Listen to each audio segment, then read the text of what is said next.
दोस्तों नमस्कार, आप देख रहे हैं सत्य हुंकार। मैं आपके साथ सत्यपाल। फरीदाबाद लोकसभा भाजपा प्रत्याशी के लिए क्यों आने लगा है राजेश नागर का नाम? लगातार कई खबरों में, सोशल मीडिया में, राजनीतिक पंडितों की चर्चाओं में अगला सांसद प्रत्याशी के तौर पर तिगांव के विधायक राजेश नागर का नाम आने लगा है। और ये खबर सुनकर आप आश्चर्यचकित होंगे, लेकिन इसमें सच्चाई है। सवाल सबसे बड़ा ये उठता है कि राजेश नागर का नाम राजेश नागर टीम ने निकाला है या इसके पीछे कुछ गुणा गणित है। तो मैं अगर आपको बताऊं, मेरी अपनी पड़ताल में इसके पीछे भी गुणा गणित है, राजनीतिक पंडितों का गणित है। फरीदाबाद लोकसभा के टिकट कटने की चर्चाएं जोरों पर हैं और ये चर्चाएं पहली बार हो रही हो ऐसा नहीं है।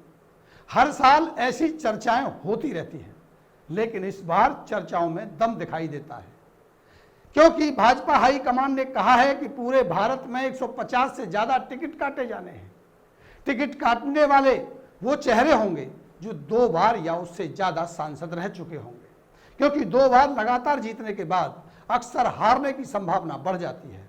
दूसरा कारण बताया गया है कि उम्र का होना, यानी जिसकी उम्र 55 से ज्यादा हो चली है, उन अधिकतर नेताओं को संगठन में लेकर उनकी राजनीतिक अनुभव का फायदा लिया जाए।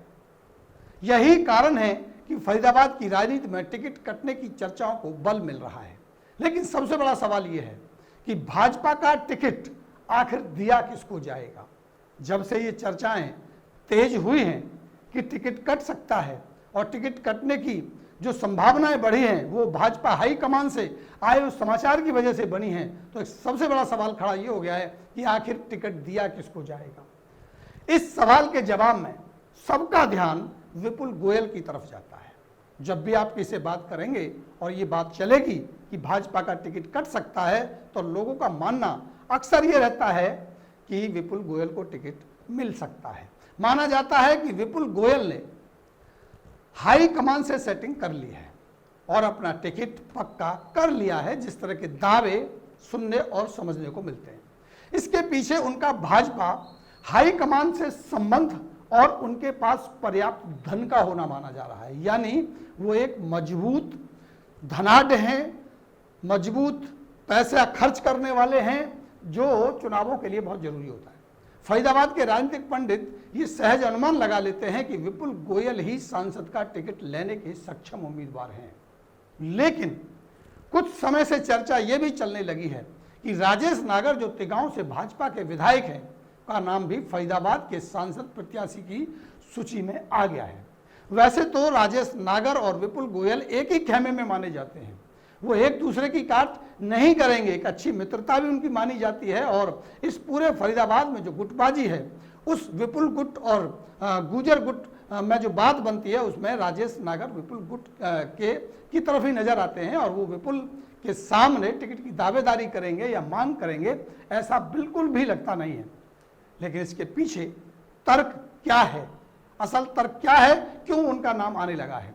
वैसे जब राजेश नागर से ये सवाल जानने की कोशिश की गई कि क्या उन्होंने अपना नाम आगे बढ़ाया है, तो कोई भी जवाब नहीं मिला, कोई संपर्क नहीं हुआ। और उनके ही खास संपर्क सूत्रों ने बताया कि उनका इरादा सांसद लड़ने का अभी नहीं है, ऐसा उनका कहना है। लेकिन असल सच क्या है, ये तो वो जान सकते हैं या इस पूरी की पूरी राजनीति के पंडित इसको समझ सकते हैं। राजनीतिक लोगों का मानना है कि टिकट ना तो ऐसे कटता है और ना ही टिकट ऐसे किसी को मिलता है। अगर सही समझदार लोगों के एनालिसिस पर बात करें तो माना यह जाता है कि टिकट कोई कपड़ा नहीं है, कोई कागज नहीं है जो आप कैंची से यूं ही काट देंगे। इसके पीछे टिकट कटने और मिलने के जो पीछे की राजनीतिक गणित है, वो अलग गणित होता है। राजनीतिक गणित बिल्कुल अलग होता है। आपने अंक गणित सुना होगा, बीज गणित, रेखा गणित तो पढ़ाई होगा, लेकिन राजनीति में राजनीतिक गणित होता है और राजनीतिक गणित के आधार पर ही टिकट की दावेदारी बनती है और टिकट का डिस्ट्रीब्यूशन होता है।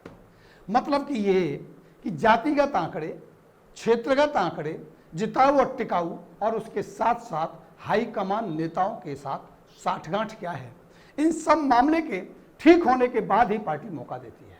जातिगत आंकड़े राजेश नागर के पक्ष में हैं, ये सबसे बड़ा सवाल है और शायद इसीलिए उनका नाम आगे बढ़ रहा है। ऐसा हम आपको क्यों कह रहे हैं?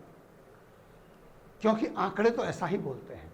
आइए उसे समझ लेते हैं कि फरीदाबाद लोकसभा को जाट गुजर बहुल्य सीट माना जाता है, क्योंकि जाटों की संख्या अगर आज के परिप्रेक्ष्य में बात की जाए तो करीब करीब 3.5 लाख के आसपास है।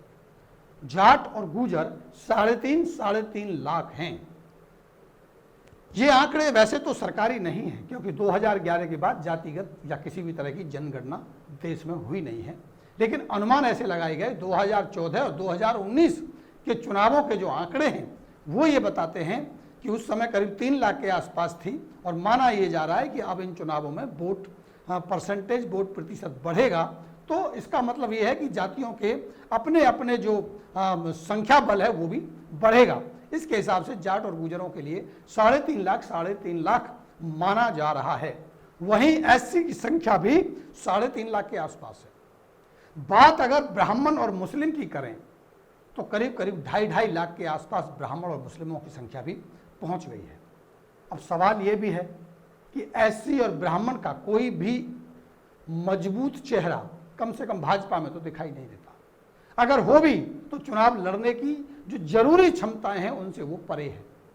पंजाबी, वैश्य और राजपूत तो केवल जाटों और गुजरों के लगभग 1/3 ही हैं, यानी 1.5 लाख के आसपास, 1 लाख और 1.5 लाख के बीच में उनकी तादाद यहाँ है।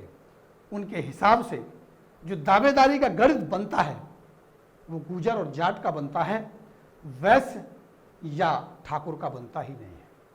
और जैसा कि मैंने बताया कि एससी और ब्राह्मण का कोई मजबूत चेहरा भाजपा में नजर नहीं आता। अगर राजनीतिक गणित के अनुसार विपुल गोयल की दावेदारी को देखा जाए तो कमजोर नजर आती है। वहीं राजेश नागर मौजूदा विधायक होने के साथ साथ गुजर ग्रामीण और शहरी क्षेत्र में मजबूत पकड़ रखते हैं। यानी ये एक ऐसी सीट है तिगांव विधानसभा जो आधी ग्रामीण इलाकों के लिए आती है और आधी शहर में भी आती है। ये सबसे बड़ी बात है। बहुत सारी ऐसी सीटें हैं जो केवल शहर में हैं, बहुत सारी ऐसी सीटें जो केवल ग्रामीण क्षेत्र को कवर करती हैं, लेकिन जो तिगांव की सीट है वो ज़्यादातर आधी शहरी और आधी ग्रामीण के लिए कवर करती है। व्यवहार में कुशलता और आर्थिक स्थिति के हिसाब से भी राजेश नागर को मजबूत माना जाता है। माना यह भी जाता है कि जब से फरीदाबाद लोकसभा सीट बनी है 1977 से, तब से पहले 3 इलेक्शन को अगर छोड़ दिया जाए जिसमें 2 मुस्लिम कैंडिडेट रह चुके हैं, क्योंकि जो पूरा क्षेत्र था वो पूरा मेवात फरीदाबाद लोकसभा में जुड़ा होता था।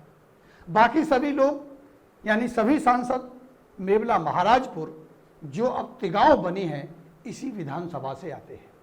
चाहे बात महेंद्र प्रताप जी की जाए, वैसे तो वो सांसद का चुनाव लड़े नहीं लेकिन बड़े नेता रहे, या अवतार सिंह भड़ाना की जाए, या फिर उसके बाद कृष्णपाल गुर्जर की बात की जाए, और बात की जाए आगे आने वाले वक्त की।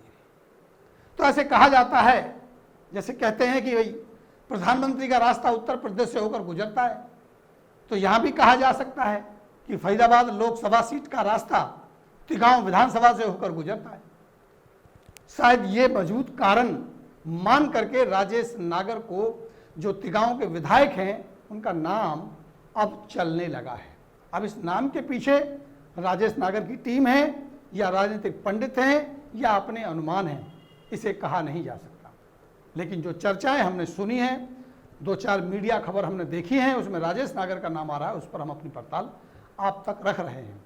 फरीदाबाद शहर की भाजपा गुटबाजी पर भी बहुत हद तक राजेश नागर के लोकसभा जाने पर रोक लग सकती है। सीधे तरीके से अगर मैं इसे समझाऊं तो जो भाजपा की गुटबाजी है वो भी कम होगी अगर राजेश नागर को लोकसभा भेज दिया जाए तो, क्योंकि राजनीतिक पंडितों का मानना है कि देविंदर चौधरी को तिगांव से लड़ने पर सीट भी मजबूत हो जाएगी, यानी भाजपा को एक विधायक भी मिलेगा और मौजूदा सांसद और भारत सरकार में राज्य मंत्री की जिद पूरी होने के साथ साथ उनको सम्मान भी मिलेगा। क्योंकि कहा यह जाता है कि राज्य मंत्री कृष्णपाल गुर्जर अपने सपुत्र चौधरी देविंदर को तिगांव की सीट देना चाहते हैं, क्योंकि वो तिगांव की सीट को अपना राजनीतिक और अपनी पैतृक सीट मानते हैं।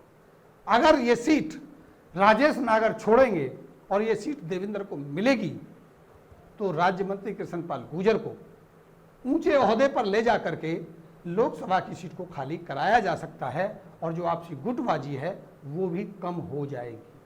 ऐसा हमारा अपना मानना है, हमारा अपना विचार है। पार्टियों की पहली प्राथमिकता भी जिताऊ और टिकाऊ उम्मीदवार की होती है। पार्टी ये देखती है कि जातिगत आंकड़ों के आधार पर और चुनाव लड़ने की क्षमताओं के आधार पर, समर्थन के आधार पर और सामने वाले प्रत्याशी के कद को देखते हुए सीट का बंटवारा होता है और सीट दी जाती है। और इन सारे परिप्रेक्ष्य में अगर राजेश नागर को देखा जाए तो कहीं ना कहीं वो जगह बनाते हुए नजर आते हैं। ये अलग बात है कि विपुल गोयल की दोस्ती उनको ऐसा करने से रोक रही हो, क्योंकि विपुल गोयल ने ये दावा ठोक दिया है कि हम यहाँ से चुनाव लड़ेंगे और टिकट लेकर के आएंगे। चर्चाएं तो ये भी हैं कि अगर टिकट विपुल गोयल को नहीं मिला तो वो बगावत कर सकते हैं। ये चर्चाएं हैं, लेकिन हमारे अपने विचारों के अनुसार ये संभावनाएं बिल्कुल निम्न स्तर पर है, यानी ऐसा प्रतीत होता नहीं है। हो ये सकता है कि विपुल गोयल की दावेदारी कहीं ना कहीं विधानसभा में अपनी सीट मजबूत करने की एक रणनीति भी हो सकती है कि आप बड़े लेवल पर दावेदारी ठोकिए, बड़ा नहीं मिला तो छोटा तो आपको मिल ही जाएगा, क्योंकि पहले चुनावों में विपुल गोयल का टिकट विधायकी का भी नहीं मिला था जबकि वो मंत्री हुआ करते थे। ये एक बड़ा सवाल है, क्या विपुल ने वास्तव में इसलिए दावेदारी ठोकी है कि उनकी हाईकमान से सेटिंग हो गई है, या उन्होंने दावेदारी इसलिए ठोकी है कि वो विधायक की सीट को पक्का कर लेना चाहते हैं। जहां तक राजेश नागर की चर्चाओं का सवाल है, तो जो राजेश नागर की चर्चाएं चल रही हैं वो राजेश नागर के द्वारा चलाई गई हैं, विपुल गोयल के द्वारा रणनीति के तौर पर चलाई गई हैं, या राज्य मंत्री कृष्णपाल गुर्जर इस पूरे की पूरी दिशा को भ्रमित करना चाहते हैं, राजनीतिक तौर पर गुणागणित भिड़ाने के लिए इस पूरे माहौल को भटका करके अपनी सीट को पक्का रख लेना चाहते हैं। हम नहीं कह सकते ये किसकी तरफ से बात आई, क्यों आई, लेकिन मीडिया संस्थानों में ये बात चल रही है, इसलिए हमने अपना तर्क दिया है कि जातिगत आंकड़ों के आधार पर राजेश नागर की दावेदारी मजबूत हो सकती है और फरीदाबाद में जो गुटबाजी है उस पर भी विराम लग सकता है। तो ये हो सकता है कि अगर, वैसे जिसकी संभावनाएं बहुत कम है, बहुत निम्न स्तर पर ऐसी संभावनाएं हैं कि सांसद कृष्णपाल गुर्जर का टिकट कटेगा, लेकिन अगर ऐसा होता है तो राजेश नागर को अगर मौका दिया जाए तो हो सकता है कि भाजपा मजबूत स्थिति में दावेदारी कर सकती है।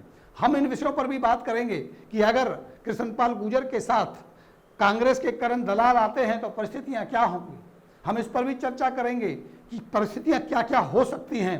आने वाले समय में फरीदाबाद का सांसद कौन होगा, इस पर हमारी लगातार पड़ताल जारी रहेगी। हम आप तक सारी खबरें पहुंचाते रहेंगे। आप देखते रहिए सत्य हुंकार। चैनल को सब्सक्राइब और फॉलो कर लीजिए। एक बार फिर मिलता हूं।